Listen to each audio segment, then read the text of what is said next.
The most glamorous of all the different types of motorcycle on sale today is the performance bike. No question. Just think of the hundreds of millions of dollars that gets poured into MotoGP racing and World Superbikes and all the glamour that goes along with that. Racing is the factory's most effective laboratory for testing new technology and developing it. From improved power outputs to increased fuel efficiency even, and of course traction control.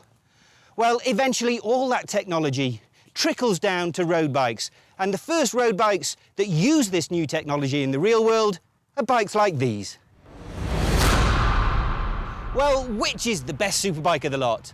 We decided to stay with three of the most traditional offerings in the class at the moment. Traditional, you might think? Well, yes, in a way. All of them are 1000cc, all of them have got inline four-cylinder engines. From BMW, we have the S1000RR, the German manufacturer's first foray into the world of modern superbikes.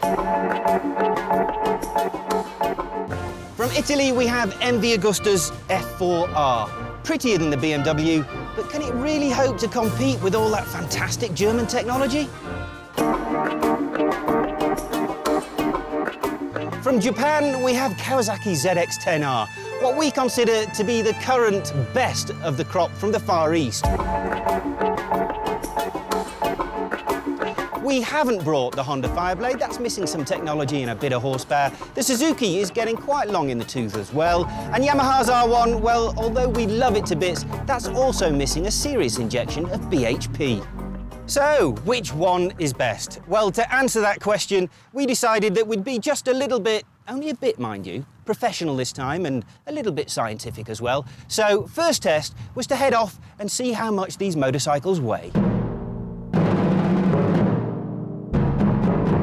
Read it out then, Harry. Okay, we've got about 211, 212. Split the difference. 211.5 kilos for the BMW S1000, with a full tank of fuel, remember. Is 207. 207.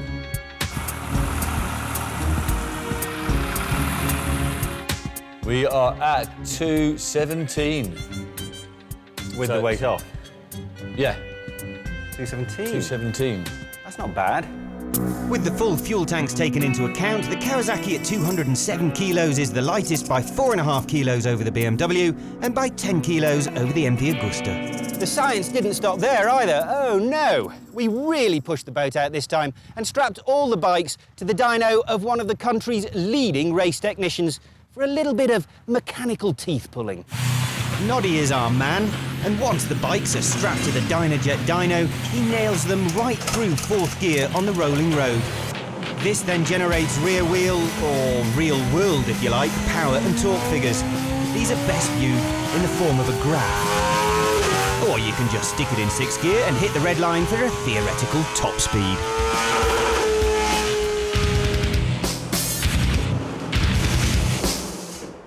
So you've got choice of three. You've got all the money in the world. You can have, well, you can have any one of each. Which one would you go for?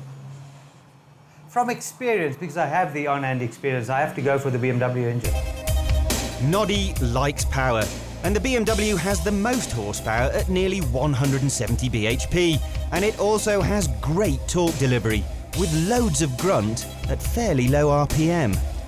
The MV's power curve lags behind the BMW's, but the peak of 165 is respectable. The torque curve, however, shows that the Italian bike needs lots of revs to work at its best. As for the Kawasaki, it has a very similar curve to the MV, but squeezes out another 3 brake horsepower right at the top end. Overall, the dyno says the BMW is the best engine, most noticeably in the way it churns out its class-leading torque.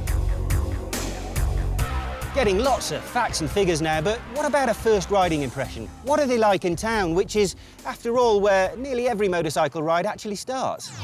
So, BMW, crap. Kawasaki, absolutely terrible. MV Agusta, rubbish. Well, thanks for that wonderful, deep riding impression, Harry. How about, though, something that you can't measure, at least not quite so easily? Desirability, because as we all know, we often end up buying with our hearts instead of our heads. Granted, we all love superbikes, but is it about speed or is it about the look? aesthetics do make a difference on bikes. So we're here in Rosebank to find out from everyone else what they think. Let's get to it. Please tell me, which one do you think looks better amongst these three? This one looks better. Why do you say that? The red is nice with the silver. I'll have to go with the BMW. I like this color. I think that one, the red one. I think I love the BMW here. What are we going with? I think it's that one. Okay, let's find out from these two guys what they think. That GS over there. We have the GS amongst these three. Definitely the Agusta. The green one. Tell me anything. You can't. No. You want to answer a question? No, I don't want to say anything. Is it? Still in Rosebank, we've been moved from point A to point B. No, right at the middle one, yeah. I would have to say the third one, the green one. I think the BM, yeah. I would rather go for green one. Actually, the Ninja, okay, to be honest with you, the Ninja is very well crafted. It's very beautiful. It's just a bit too masculine for me. I would go for the BMW because I feel like it would make sense as a woman for me to like ride it. The red one to me. Red is bold, it's sexy, I love it, it represents who I am. On first impulse, obviously the red one. Well, there you have it. The Japs and the Germans might make the fastest bikes, but according to public opinion, the Italians have the most attractive bikes. And I agree. Any surprises there? Nah, not really. The general non-biking public seems to be pretty much in tune with what we at the bike show think. The MV Agusta is most definitely the best looking bike here.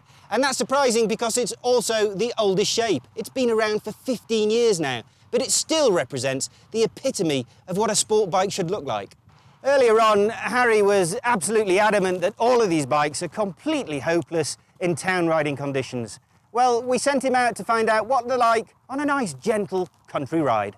Well, after my exhaustive town riding test, I took them out onto the road and I came to some very interesting conclusions. Namely, that these bikes are too fast, obscenely fast and absurdly fast. And as such, are pretty much only good for two things: losing your licence and scaring yourself silly.